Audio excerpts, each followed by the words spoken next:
उनसे जाकर बताना।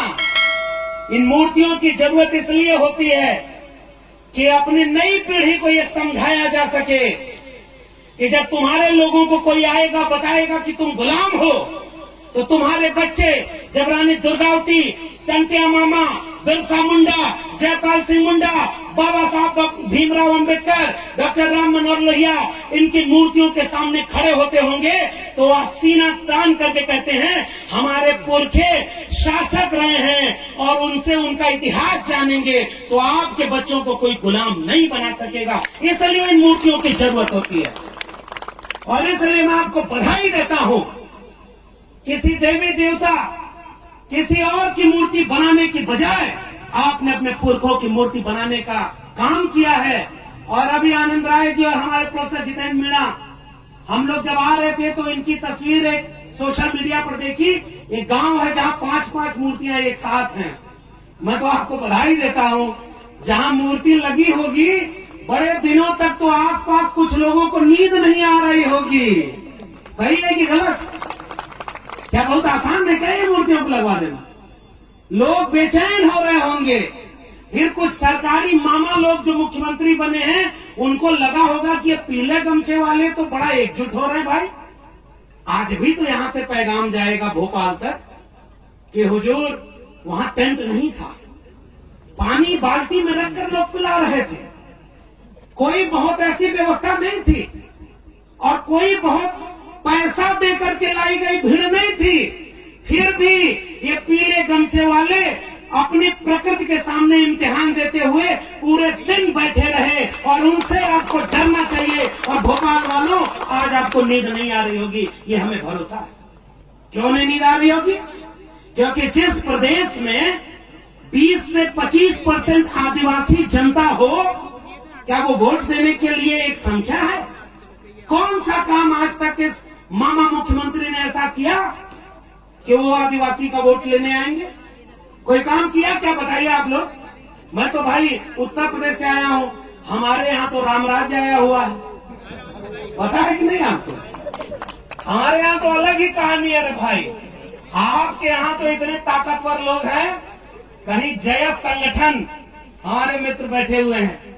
हमारी एक शेरनी बहन, मुझे अच्छा लगा जब ये बहन बोल रही थी और आप उन्हें शेरनी कह के पुकार रहे थे, मगर मैं उनकी पीड़ा के साथ अपनी बात जोड़ना चाहता हूं।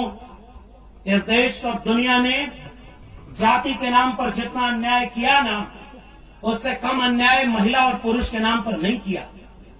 महिलाओं को और दबाया, महिलाओं को घर से नहीं निकलने दिया, महिलाओं को पढ़ने नहीं दिया, महिलाओं को सार्वजनिक जीवन नहीं जीने दिया। और आज जब आप अपनी एक पुरखा वीरांगना माता दुर्गावती को याद कर रहे हैं और कार्यक्रम में इतनी महिलाएं यहां पर बैठी हुई हैं, तो मैं आपको बधाई देते हुए एक वादा करना चाह रहा हूं। हाथ उठाकर वादा करना, भूखे रहना, प्यासे रहना, एक कपड़ा कम पहनना, लेकिन अपने घर के बेटा बेटियों को और खासकर महिलाओं को शिक्षा जरूर दिलाना, ताकि वो आंख में आंख मिला करके अपने बापू के तानाशाहों को लड़ सके। और तब जब कोई शिक्षित होता है, जागरूक होता है, तब ये बहन जैसा कोई बोलता है। और आज मैं इस बात से भी बहुत गौरवान्वित महसूस हुआ कि ये जो निवारती गांव है, इसके बगल निमावर गांव, और हमारी बहन भारती बैठी हुई। हमने खबरों में पढ़ा कि ये धरती आज भी सोने चांदी पैदा करती है, अनाज पैदा करती है, हीरे जवाहरात पैदा करती है।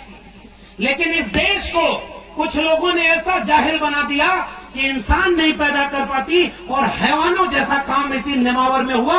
हम यहां से कड़ी निंदा करते हैं और खबरदार करना चाहते हैं। एक बार तो तुमने कर लिया। और ये जो भारतीय बहन बैठी हुई है, अभी जब बहन ने बताया कि जहां भी अन्याय होता है, जहां भी सामाजिक और सांस्कृतिक कार्यक्रम होता है, ये बहन जिसने अपने परिवार को खोया, ये चाहती तो चुपचाप अवसाद में घर में बैठ जाती, ये टूट जाती, कमजोर पड़ जाती। लेकिन जब मुझे पता चला कि ये हर आंदोलन में खड़ी होती है और यहाँ भी आज से आपके सामने कंधे से कंधा मिलाकर खड़ी है। तो मैं आपको बहन ये वादा करना चाहता हूं कि हम शर्मिंदा हैं कि हमारी आंखों के सामने ये सब हुआ और हम कुछ न कर सके, लेकिन हमारी हिम्मत भी आपको मिले। आप निडर होकर के हमेशा खड़े रहना, आपके भाई आपके साथ खड़े रहेंगे ताकि हर मुश्किल में आपको अकेला न महसूस हो। और उन जालिमों से ये भी कहना चाहते हैं कि खबरदार, आइंदा कभी ऐसा जरूरत की तो इस देश और दुनिया में जो प्रकृति को पूजते हैं वो करारा जवाब देंगे। इस बात का भी याद रखना, और ये बात कभी भी वहां तक न जाने पाए, इस बात को आप पहुंचाइएगा कि अब आप किसी के जुल्म को सहने वाले नहीं हैं।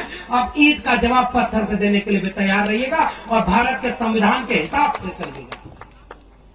और इसलिए मैं आपके बीच में आया हूं साथियों, वक्त बहुत खराब है और आप इस मंच को इसलिए सजाए हैं, देश के आजाद हुए 75 साल हो गए, देश में संविधान लागू हो गया, सब कुछ चल रहा है, लेकिन आज भी अगर इस देश की आदिवासी आबादी को इस बात के लिए संघर्ष करना पड़े, आंदोलन करना पड़े कि ये जल जंगल जमीन पर हमारा हक है, हम इसे आपको छीनने नहीं देंगे।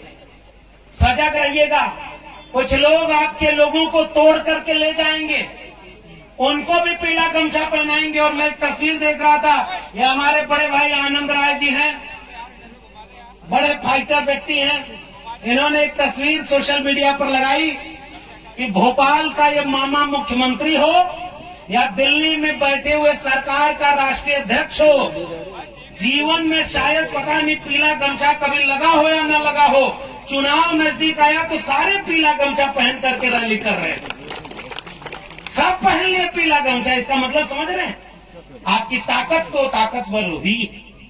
उन्हें पता है कि अगर हम ये गमछा नहीं पहनेंगे तो हमें अपना नहीं मानेंगे, लेकिन ये मामा और फूफा बने लोग अभी भी इस देश के कमेरा लोगों को इतना नादान समझते हैं कि वो पहचान नहीं पाएंगे क्या कि किसके गले में वोट के समय पीला गमछा है और किसके गले में संघर्ष के समय पीला गमछा है। इन दोनों के फर्क को पहचानिएगा।